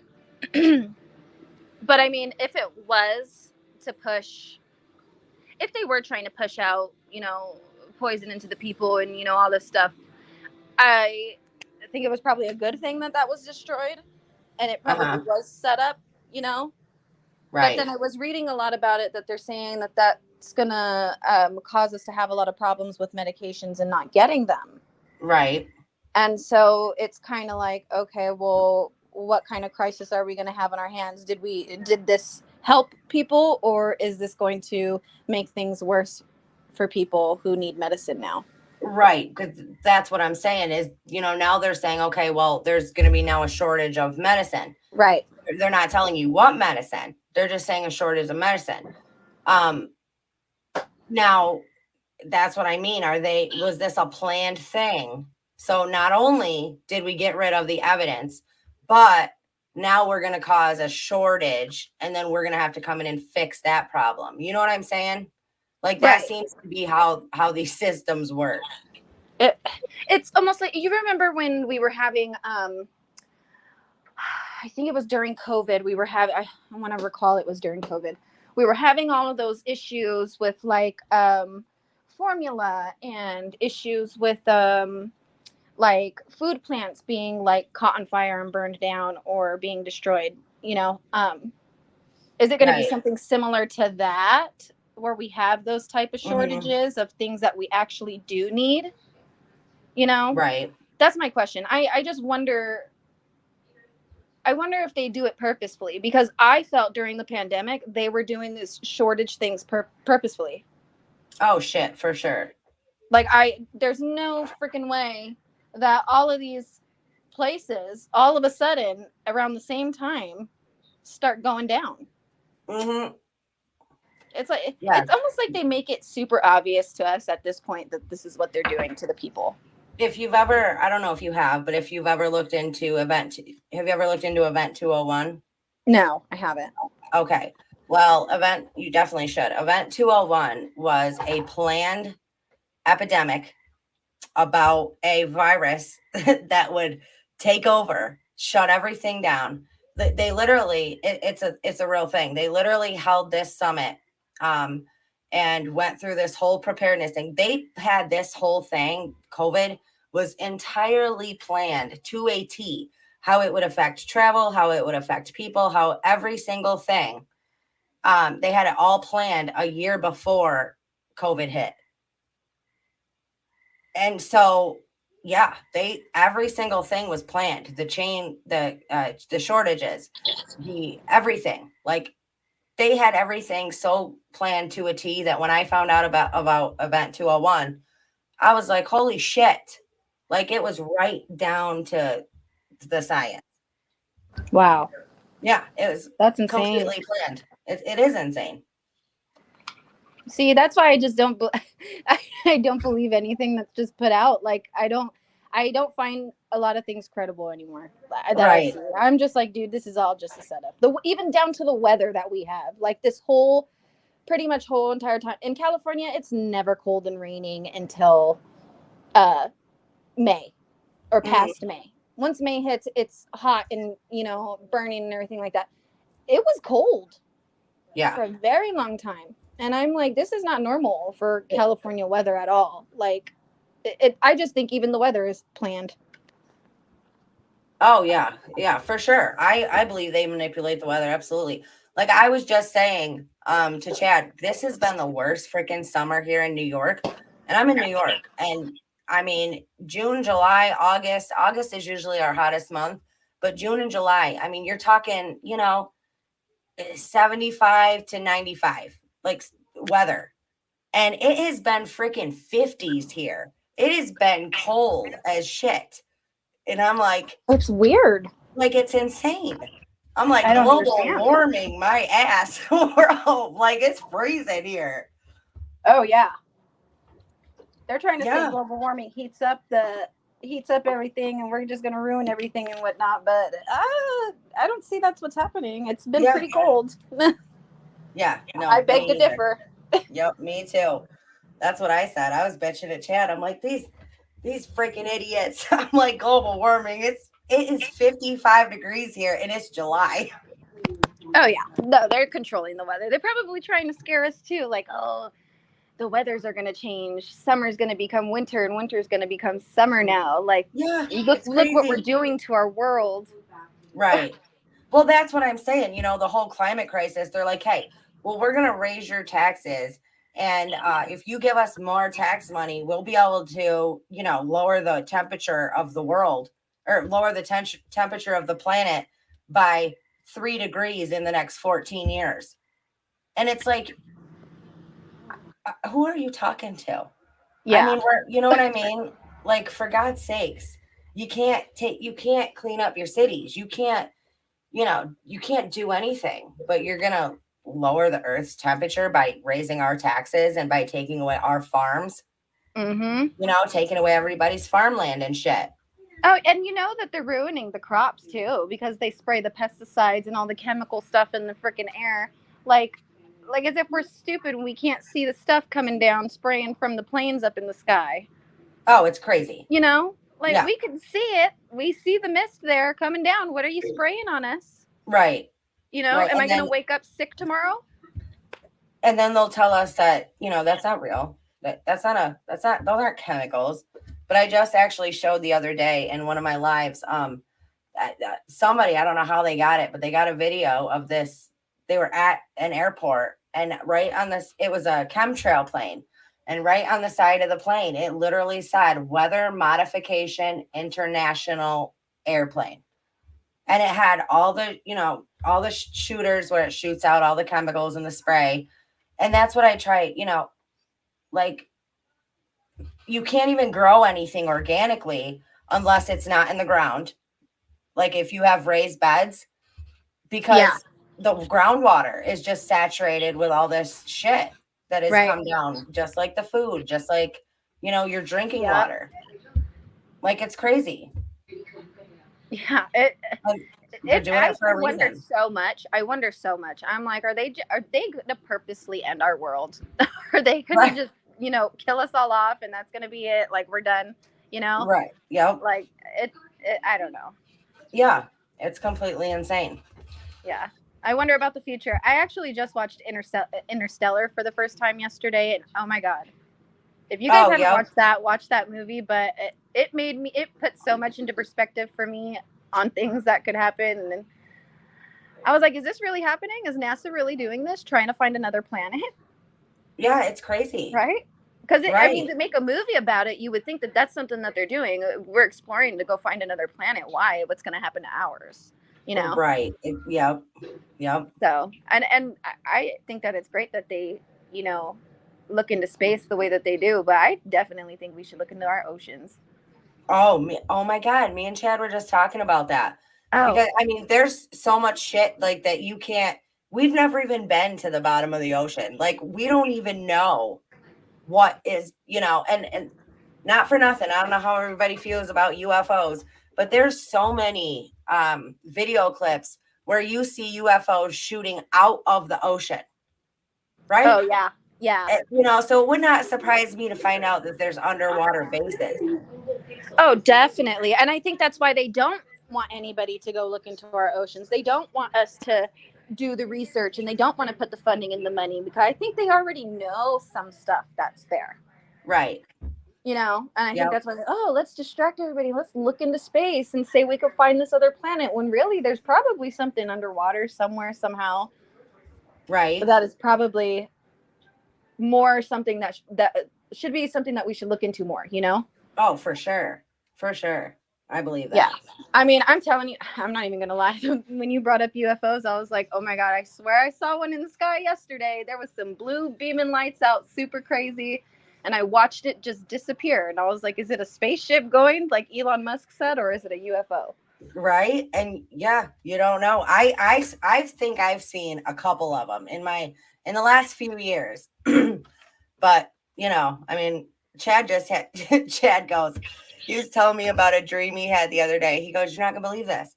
He goes, I was dreaming, and he goes, I was standing there, and all of a sudden, he goes, this big ass, huge, giant UFO came out of the sky, and we're surrounded like big fields around our house.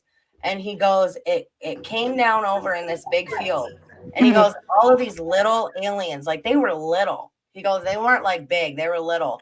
And he goes, I could see them all walking around out there. He goes, so I darted out the door. He goes, because I was going to grab one of them. He goes, because I knew no one would believe me. So I was going to grab one of them little effers and bring it back home with me. And he goes, I'm running and running. I get up there. And right as I go to grab one, he goes, I woke up.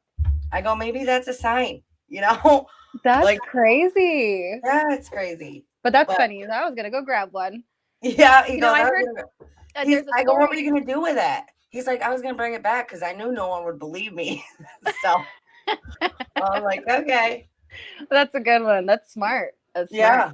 But I heard there was a thing that I had heard that they had actually had an encounter, like something had crashed, and I'm trying to remember the story. I'll tell it to the best of my ability, but there was something that had happened way back in history that this, I guess, first responder or somebody in the war, in the military, something, picked up this thing, and it wasn't a life, you know, it was a living thing, but it wasn't like a human being like you and I are. And I guess this person got some weird, crazy, like a chemical or like weird infection or something like that like overtook their body after touching it. Oh. So I've heard that that's something that's actually recently just come out. That's a documented alien thing. No shit. That's crazy. Yeah, I'll have to send you that one. What about that Vegas family? You think that's legit? Oh, I don't know. I want to say that it's legit because they've already announced to us that they're here. You know, they've already kind of, I mean, it was on the one of the government CDC things or whatever that, you know, they released a statement that UFOs are real and all that stuff. Yeah. So for me, is it a huge possibility after they release to the media that it's real? Yes.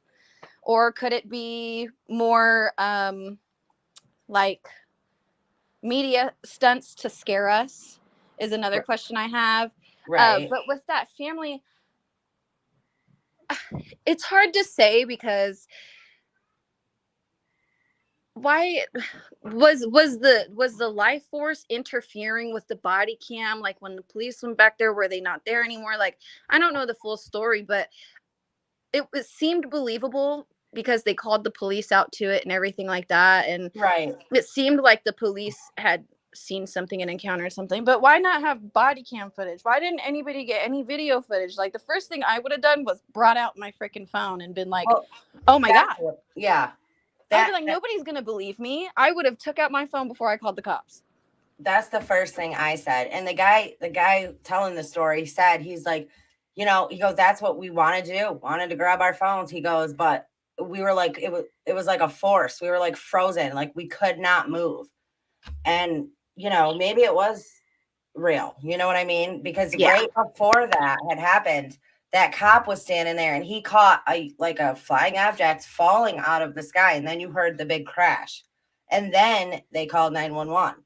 So, I mean, it very well could have been. My thing is listen, I think if aliens, I think they have the power to, if they wanted to kill all of the human race, we'd all be dead already because they have the power to do that. Like, you know what I'm saying? Like, I think if they wanted you dead, you'd be dead.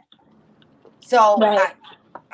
my thing is if because there's a lot of spiritual people that believe that, you know, they're very good beings. They watch over, they're helpful, like they're good, you know, they're good beings. And there's, on the other hand, you have people who are like, no, they're demons, they're fallen angels, they're, you know, this, that, and the other thing. So, I mean, I'm torn between those two things, but I just think that if they wanted to hurt that family, or, you know what I mean, they could have easily done that.